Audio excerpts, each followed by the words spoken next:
Hello everyone, hello. Welcome back to my channel. I am very excited for today's video because we are doing the mid-year book tag. Now I have to give credit where credit's due. I don't know if this is where the book year tag trend started or not, but Larry Reads, her YouTube channel, that's where I saw this first. So that's where I'm going to give credit to. I just thought it was so fun. And thank you to her for providing the list of questions that you need to answer for this book tag. I cannot believe we're already halfway into 2026. I don't know where the time has gone, but basically the mid-year tag is a bunch of questions like, what's your favorite book this year? What's your least favorite book this year? What sequels are you anticipating? And I just think that's so fun. And it's another great way to get to know me as a reader. So we're just going to dive right in. Now, the first question in this book tag is, what is the best book you've read so far in 2026? Now, I'm going to give a little disclaimer. I chose 2 to 3 options per question because there is truly no way I can narrow it down to like one answer per question. There are 1 or 2 I think I have no answer for just because this particular question didn't really apply to me and what I like to read. But for the most part, I picked 2 books and then an honorable mention. You know, I don't know if that's against the rules or not, but I don't really care. Best book I've read so far in 2026. This is the honorable mention, You Did Nothing Wrong by C.G. Drews.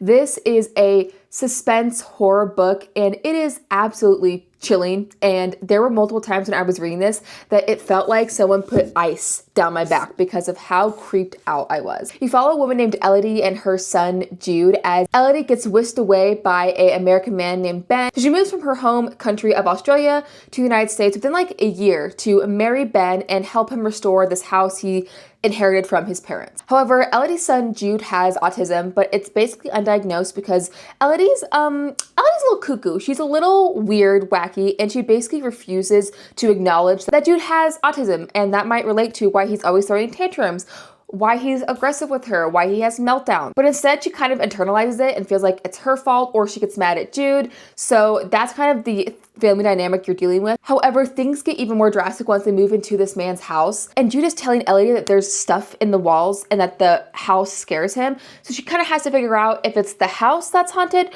or if there's something wrong with her son, Jude. C.G. Drews is one of my favorite authors right now because the way they put autism representation in their books, because they are autistic themselves, every single time it's delectable. It's done so well in such an honest and raw way. And you kind of start this book feeling bad for Elodie because you're shown this kind of abrasive side of Jude and you're feeling like your nerve endings are shot. You kind of just feel like you're in Elodie's head and her mindset. But then C.G. Drews is able to slowly pull back the layers and you realize that Ben and Elodie themselves harbor super dark secrets and this whole entire family is just a little bit of fucked up. And you start to question who's hurting who? Who's the real villain? And is this house actually fucking haunted? It's just an absolute banger. This is my Owl Crate special edition because I loved it so much. I had to get the special edition. And yeah, if you're looking for a great horror that will leave you staring at the wall after you finish it, pick this book up. Now, for my 2 favorite books so far this year, they happen to be literary fiction, which is really interesting because I've read so much fantastic romantasy, but when I thought about this question, these were my gut punch answers. And the first of that is Immaculate Conception by Lilian Kwong. I picked up a signed copy while we were in Portland for a weekend for my birthday, and I am so happy. I cannot wait to reread this and annotate it. This is a speculative fiction, sort of dystopian novel, because it's set in a society where there's these like artistic structures that separate lower class, lower income people from higher class, higher income people in a way that's supposed to like save the different types of people from themselves. Like lower society people don't have to see high society people and feel jealous, and then high society people don't have to look at lower society people and feel pity. It's like this weird separation of the two. And so you meet our main character Ekna, who's on the lower income side, and Ekna wants to apply to this art school that's on the higher society side, and she gets in, and that's where she meets a woman named Matilde, and they grow a very close, deep friendship, but Ekna kind of takes it to the point of obsession. And as they move on from art school and Matilde gains notoriety and immense success and Ekna is feeling stuck and lackluster with her art, Ekna will do anything to try to intertwine herself in Matilde's life and remain relevant. Now throughout the book, Matilde goes through this certain level of trauma, and that's where the procedure called scaffold comes into play, which allows these like devices around your forehead to be implemented, and you can go into someone's brain, into someone's memory, and the whole superficial goal is to relive someone's trauma for them, to help them overcome their trauma and hopefully move on with their lives. So Matilde is in this vulnerable state, and Ekna suggests this procedure, and they do it. And of course, things do not always go to plan because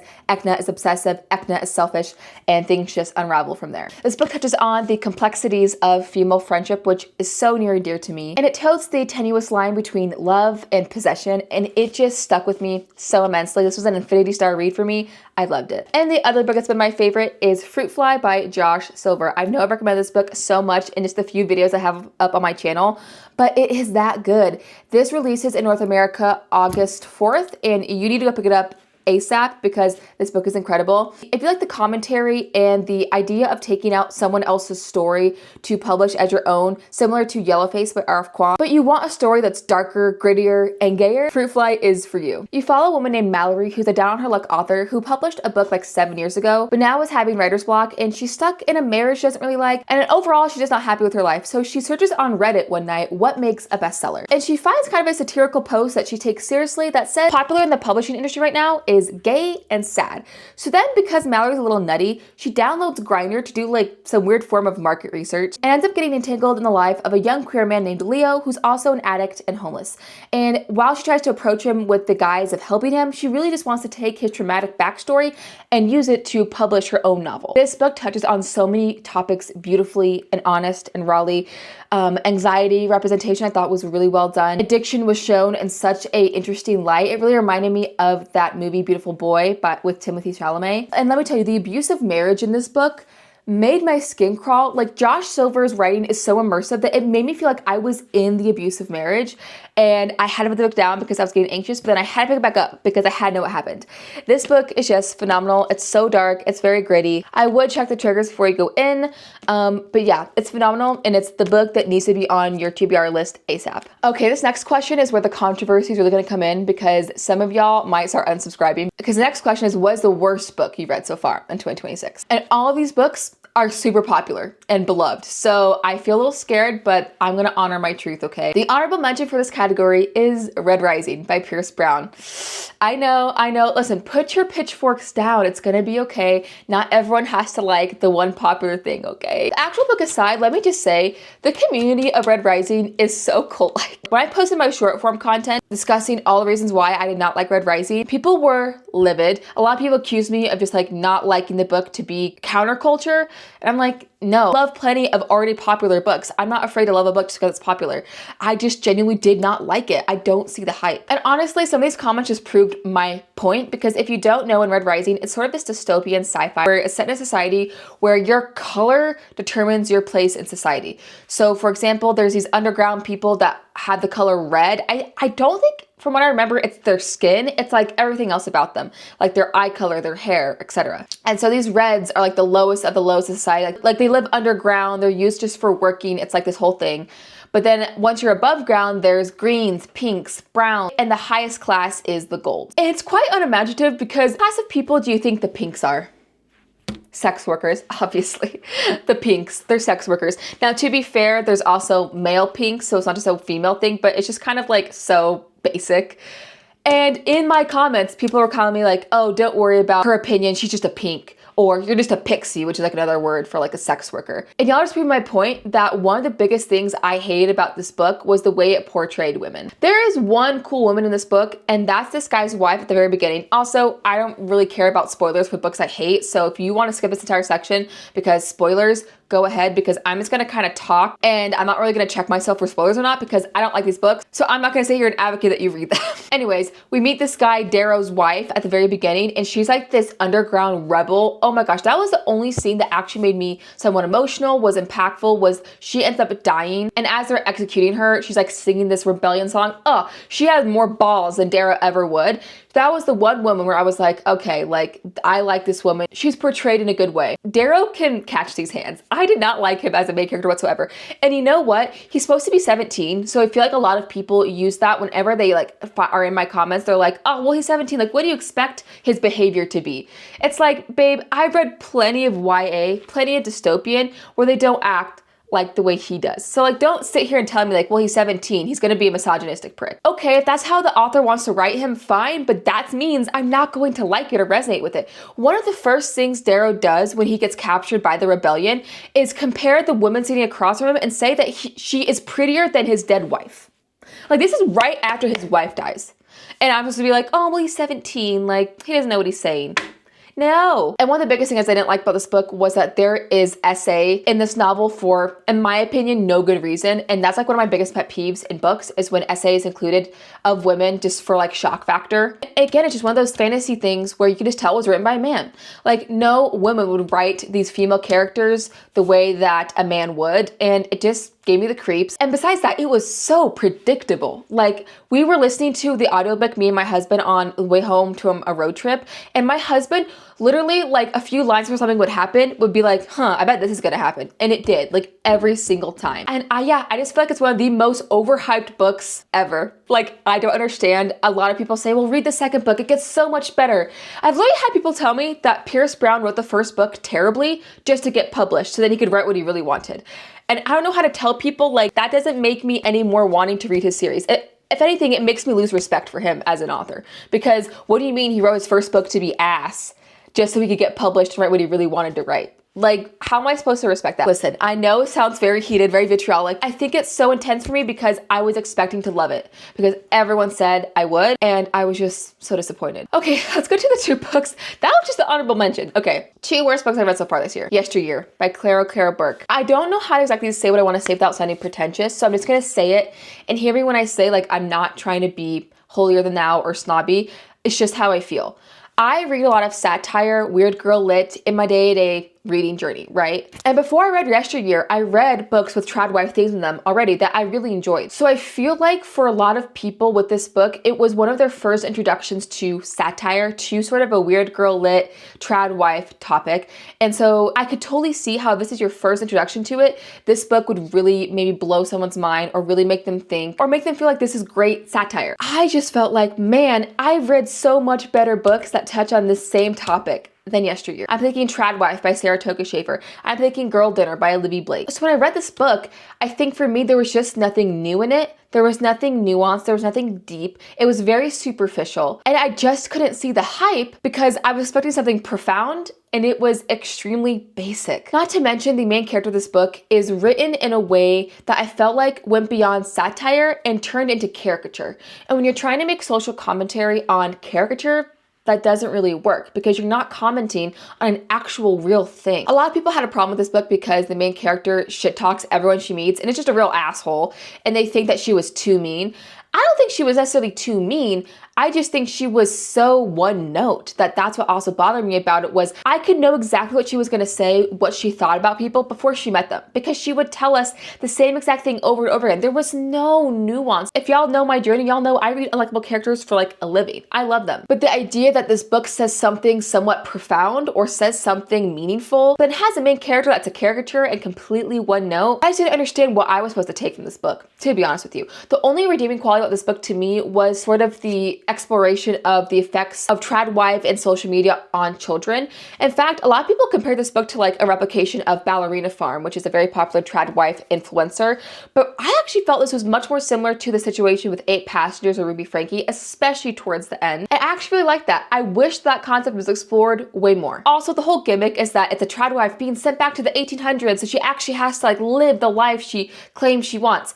And there was little to no living in the 1800s, like actually. Like she barely did any hard work, and that also kind of annoyed me. I was like, I actually wanted to see this idea executed, and there was basically nothing. This book is way more of a psychological, mental health based book. I also just think it was mismarketed. And yeah, I was expecting something revolutionary, something super interesting and thought provoking, and it just fell flat for me, unfortunately. And my third worst book of the year so far is Dissection of a Murder by Jo Murray. This is one of those thrillers that was getting so much hype with every single TikToker, booktuber that is like a horror thriller specialist. They were giving this book 5-star, 6-star. And I was like, oh my gosh, I'm so excited. I'm so hyped. I definitely think hype sometimes can ruin your experience of a book if you have big expectations and it falls flat. However, I don't think that's something that you can really change that easily because, hey, if everyone you trust to give you book recommendations is hyping up a book, you're gonna be excited about it. And I don't feel like that's a bad thing. However, obviously it does contribute if you read a book and when you finish it, you're like, that was fucking stupid. A Section of a Murder is a legal thriller,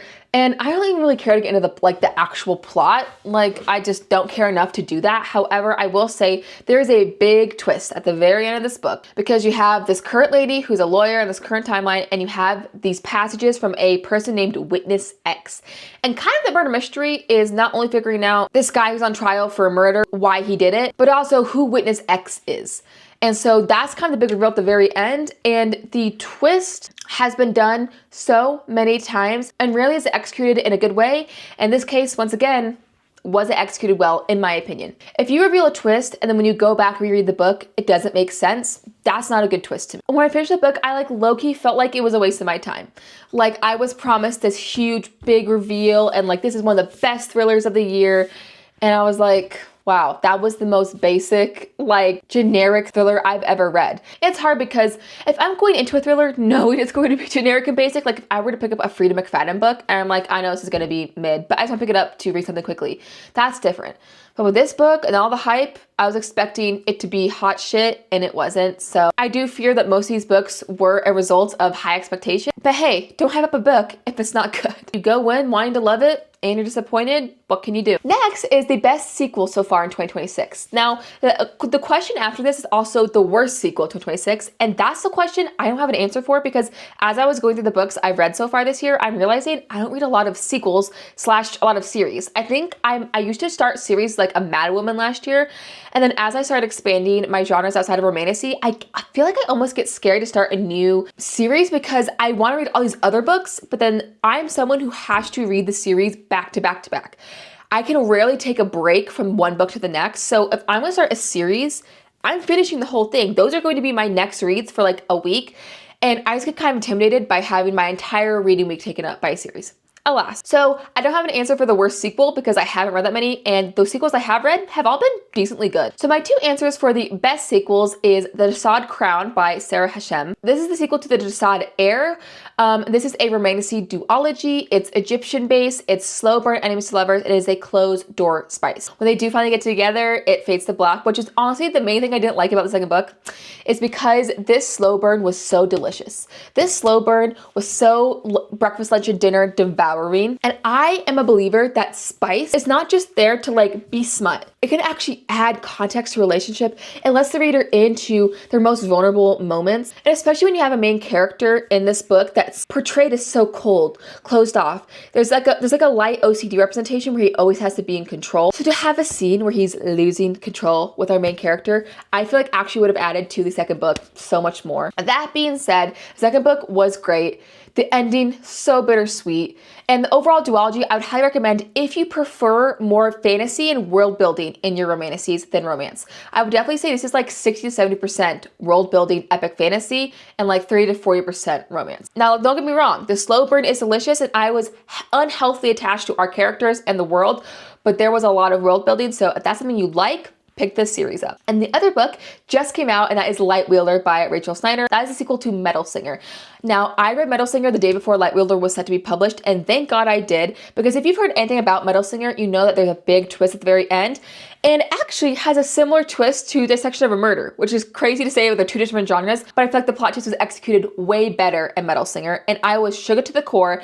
My heart was on the floor. Metal Singer became an Infinity Star read for a second, but then I read Light Wheeler and it went back down to a 5-star. But I literally could not sleep after reading Metal Singer. So I pre-ordered Light Wheeler to my house the next day and devoured it in a day. Now, similar to the other romantasy duology I just talked about, I did find the second book to be weaker, but I still highly enjoyed it. There is a lot of critique of Light Wheeler right now, and for me, maybe it's because I was in the afterglow of the first book, that I like this book well enough. But Light Wheeler, I feel like, is actually getting sort of a lot of criticism. Firstly, there is a threesome scene in this book, sort of, that people really don't like, but for me, I did find it to be kind of awkward and weird, but I didn't hate it. I've seen reviews of people DNFing the book once they get to this threesome scene, and I'm like, I think that's a little dramatic. And the other critique, which I sort of agree with, seems to be that there's so many characters, there's so many sides to this war that's going on in this book, and I felt it too, where I was like, wait, so is this person on our side? Are they not on our side? They're gonna betray us?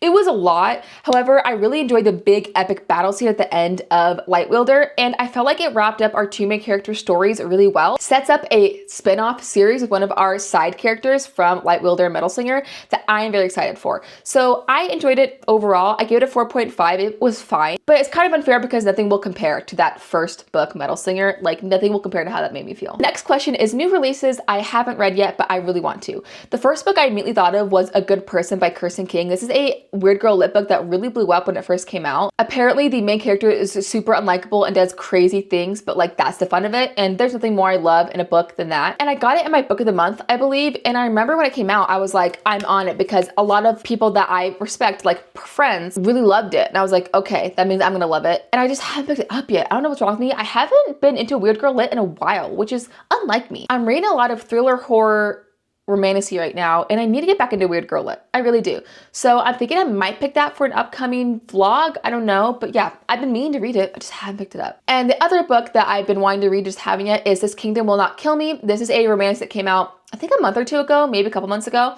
that has gotten a lot of hype. And I have the Owl Crate special edition that is absolutely stunning. I will say I have a bookish friend, Allie Reads Anywhere, over on TikTok and Instagram, and she did tell me that she loved this book. She gave it 5 stars, I think, but that it's very much kind of slow in the beginning, lots of world building. So I haven't hyped myself up yet to pick it up because I'm scared that like I'll tap out the first like 50%. However, anyone that's finished it has loved it. So again, it's one of those hyped books that I'm like low-key kind of scared to start, but I definitely want to this year. This next question I have 4 answers to because there are so many great sequels and books from my favorite authors coming out this last half of the year.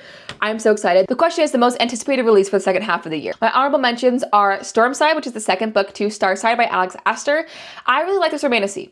Is it very basic romantasy? Cookie cutter, sort of cringy dialogue, like you know what you're getting when you pick it up? Yes, but that's what I wanted when I picked up Starside. I did not expect it to be the pinnacle of literature, and it's not. However, I enjoyed our main characters, I enjoyed the world building, and the ending of the first book left me foaming at the mouth for the next one. And that's all I need when it comes to romantasy, really. So yes, I'm very excited for Stormside, and I'm not ashamed to admit it. And the other honorable mention is Scorpion Deep by C.G. Drews. As far as I know, this is sort of like a C horror. I believe it's an MMC romance as well. And I think it's YA too. C.G. Drews is just a master at MMYA romance, sort of plant or environmental horror. They've written Hazelthorn, Don't Let the Forest In, and now Scorpion Deep seems to be a more oceany version of that. And I can't wait. I'm so excited. I'll read whatever they write. Okay, my top 2 books though. One is Cursed City. This is the sequel to Half City by Kate Golden. Half City is a urban romantasy. So it's like literally if you took this world but added demons and demon hunters and like this crevasse in hell that demons come out of. And by this world, I literally mean like all of our cultural references are in this book. Like she literally mentions how vampires don't glitter like they do in Twilight. So if you're not really into that, you need to be taken to a whole new world to enjoy fantasy. This book may not be for you,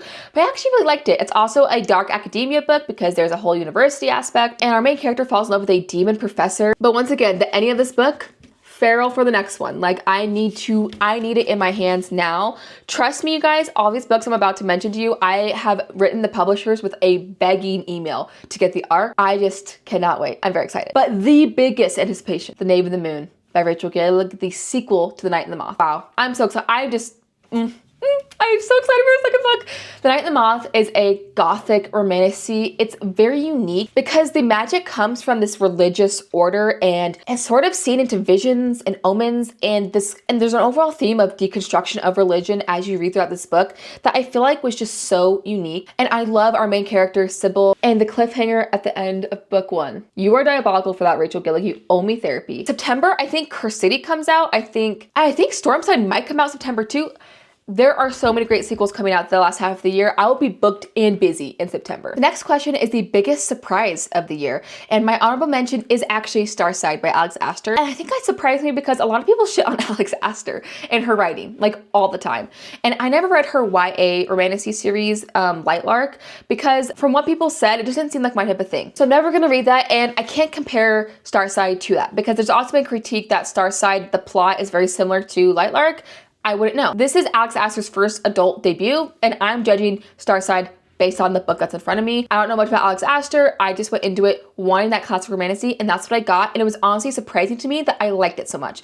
Because when people say like, oh, this author writes super cringy, like this romantasy is not good, usually I tend to end up agreeing because I feel like my standards for romantasy have gotten way higher since when I first started reading. No, I really enjoyed it. It was exactly what I needed in that moment. And yeah, I had a great time. The next is A Dowry of Blood by S.T. Gibson. This was a surprise for me because this book I felt like was very unassuming for me. Poise is a Wife of Dracula retelling, but it's a Wife of Dracula retelling, and him and his wife Constantia Samantha are in a obsessive, toxic, polyamorous quad. And they all want to bang each other all the time, and it's fantastic. I had it on my TBR shelf for so long, and I didn't really know what to expect, but I loved it. I loved the character dynamics. The spice was plentiful, but not super graphic. It was more sensual and romantic, which was very new for me. And the ending had a bloody happily ever after. It was beautiful. I give it a 4.5. I really liked it. And the other surprise for me was We Used to Live Here by Marcus Klewer. I have heard that you either love or hate this book, and baby, I was a lover. This book creeped me the fuck out, dude. It's like half haunted house horror, half human not knowing if people are who they say they are horror. That shit creeps me the fuck out. Particularly, there's a scene in this book in a hotel where she's not sure if her partner is actually her partner. Gave me chills. There was so much dread and just suspense in my body when I was reading this book. For some reason, people say they don't like the ending. I don't remember the ending being that vague or that like bad. I just remember finishing it and being like, this is a fucking solid ass book, 5-star. And that was a surprise because I had it on my TBR again for so long, and I'd never read Marcus Klewer before, and I was hooked. He's an autobiography author for me now. Oh, well, speaking of Marcus Klewer and S.T. Gibson, the next question is your favorite new author that you've tried this year. 2 of those are S.T. Gibson and Marcus Klewer. I have so many books by S.T. Gibson now on my physical TBR because after I read A Dowry of Blood, I was like, give them to me. I want all of their writing. So I think I might do a week of reading only S.T. Gibson as a reading challenge one day. And yeah, Marcus Klewer, I will buy whatever he writes. Thankfully, after I finished We Used to Live Here, that was right when the second book, The Caretaker, came out. So I was able to dive into the next book of his almost immediately. Now, I did not like The Caretaker as much as We Used to Live Here. I think I give it a 3.75. The sense of dread and scariness did not translate to that second book for me. However, I will still buy whatever he writes, like, period. And these next 2 authors should not be a surprise to you. C.G. Drews. I read Hazelthorne and really liked it last year. And then I read You Did Nothing Wrong and was obsessed. And now again, they write it, I'm reading it. And the last one is Lili Huang, who wrote Immaculate Conception. She has another book called Natural Beauty that I have yet to get into. Sometimes with my favorite authors, if they have books I haven't read yet, I like delay reading them because I'm like, after I finish this book, there's nothing left for me to read. And that's the case here where I could read it. It's a very thin little weird girl lit book that I've heard great things about. But I'm like, man, after I read that, there'll be nothing else left to read by her. But yeah, I was just blown away by Immaculate Conception, and I'm sure I'll love her other book too. And I recommend these authors so much. They're all fantastic. The next question is newest fictional crush. Now, this is kind of a weird question for me because I feel like I get really involved and absorbed into worlds, but then once I close the book, you know, I kind of just leave it at that. As a married woman, I don't know if that's part of it, where I'm just like, I don't take these book boyfriends with me. I kind of just enjoy them for when I'm reading them. However, there is one character, and that is Alex from the book Nightshade. Nightshade is a dark academia murder mystery romance. And Alex is like this muscular rugby player with tattoos. But besides his looks, he's just so caring towards our FMC. He's so sweet that, yeah, if I had to pick like any fictional book boyfriend to promote to you, it's Alex from Nightshade. I love that book, by the way. The next question was one I did not have an answer to, and that was books that made me cry. The answer is none. I did read The Nightingale last year, and that one made me tear up. I think I had a single tear. Do not cry at books. It's very, very hard. The Nightingale is literally the only book I've read in my 160 plus books I've read total since my start of my reading journey that I've shed a tear a little bit, and that was like barely anything. However, I tried to pick 2 books that I thought maybe would make me cry, maybe, and the first one is The Great Alone by Kristen Hanna. Ever since The Nightingale, I know she has the capacity to do that to me, and I've heard The Great Alone is fantastic. So that's when I'm like, maybe she'll get me another tear. The next one was kind of like a Hail Mary. It's Archer's Voice. This book is a cult classic in the romance space, and I literally just bought it from Book Outlet the other day, so now I have a copy, and I just heard it is very emotional, and it's very deep. So who knows? Will romance ever make me cry? I don't know, but I figured Archer's Voice is a good pick as any. The next question is a book that made you happy. You guys, I went through my entire list for 2026 and I was like, I don't think any of these books made me happy. Like even in romantasy, if I'm enjoying it and I'm loving the slow burn or I'm loving the spice, there's always usually high stakes with romantasy, especially if it's in a series. So even though I'm like enjoying the book, I'm not happy. There's usually something going on where I'm like, oh, I'm stressed. Horrors and thrillers, again, I love to read them. I love feeling creeped out and scared. Doesn't make me happy. And most literary fiction I read is either sad or weird. And like maybe there's a happy ending, but overall the vibe is not like happy. So I was literally having to rack my brain like, is there a book that's made me happy? The only one I could sort of think of is Muñeca by Cynthia Gomez, and that's only because there is a bloody, vengeful happily ever after, and these 2 main characters finally get to be together. And so yeah, the sort of happily ever after dynamic, I think that made me happy, that like I enjoyed, but that's really it. For some reason, when I look at the books I've read, happy is not an adjective that like comes to my mind, you know? All right, 2 more questions. And this next one was my favorite one because it means I get to show off my pretty books. It's the most beautiful book you bought so far of the year. And I have 4 of them because there ain't no way I'm showing off just one. Let me go grab them. All right, we're back. This book is one I bought most recently. This is Wild Reverence by Rebecca Ross. I pray to God it's in focus. I can't really see. I have terrible eyesight. You guys, look at this cover. This is actually the reversible dust jacket. There's a whole different cover on the inside. This book is stunning. I believe this is the Bookish box edition. Would you believe me if I told you I got this for $15? $15 roonies, because I'm in buy sell Facebook groups for special editions, and there are people out there who sell their special editions for extremely cheap because they just want to get rid of them. They just want to make a quick buck. $15 freaking. The next book I have is the Wraith-marked Sword of Kaigan. This was a reprint, I believe, and I was so happy to get it. I haven't read this book yet because I realized usually I don't mind reading my special editions. I'm like, well, that's what they're there for, to read, right? Like, of course, they're also there to display, but I was like, oh, when I get this, I'll read it. Firstly, this book is so flipping heavy. It would probably give me some form of carpal tunnel. But also, it is so beautiful that I don't think I can read it. Like, it's just so stunning. I don't think I could. Plus, I think I might want to annotate the Sword of Kaigan. So basically, my thought process is I'm going to buy like a used paperback version, read that, and then like annotate that. Oh, these announcements are like my prized possession, you guys. I am obsessed. It is the Lumicrate Six of Crows duology.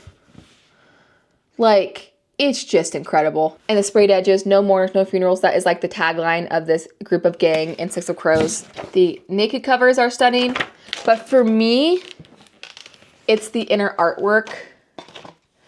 Because there is a slow burn in this book, you guys, that is so fucking delectable. And this is a YA series.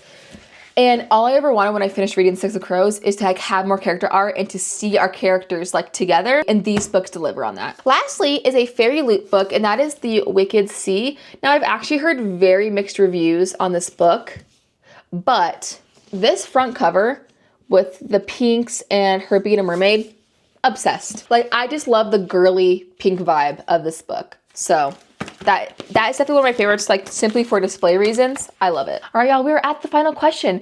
And that is, what books do I want to read that I have physically on my TBR by the end of the year? The first one that came to mind was the Poppy War trilogy. Again, this is the similar thing with the Ling Ling Kwong, where I read every single other book by R.F. Kwong. She's one of my favorite authors, except the Poppy War trilogy. And I know it's because I'm probably gonna love it. I'm gonna become obsessed, and I'm probably gonna be emotionally destroyed by the time I finish it. So the mental preparation for this series is immense, and I just haven't worked myself up to do it yet. The next one is The Great Alone by Kristen Hanna. That is one of her most popular books, and one of the books I've had on my TBR the longest that I know I just need to read at some point. Another option is The Troop by Nick Cutter. I have so many Nick Cutter books, and I've never read a single book by him. And that's because he gets recommended to me so often by the girls at my horror book club that I'm like, okay, I'll buy his books. I think I'm going to save him though for October, where I'm gonna do like weekly challenges where I just read spooky horror thriller books, and I'm gonna do a Nick Cutter week. So I will hopefully be reading that by the end of the year. And lastly is The Poison Daughter. This is a romantic that was indie published and just got published in trad. I thankfully have the indie edition, and it's a standalone, which I absolutely love, and I've heard that the spice in this is top tier, so I really do want to get to it so I can talk to y'all about it. So I really do want to get into it. It's one of those hyped book talk books that I feel like I will really like. Oh my gosh, that is the end of the book tag. I felt like it took a lot longer than I thought it would. The last half of 2026 is looking like it's going to be an absolutely epic half of the month for books, so I am so excited. If you watched the whole thing, thank you so much. Thank you for subscribing, liking, commenting. I love to interact. If you made it this far, comment down below what your favorite and least favorite book of 2026 has been. I want to know. Let's discuss. Were you offended by any of my takes? Do you agree with my takes? Let me know. But that's going to be it for this video. Thank y'all so much for watching. I will see you in my next one. Bye.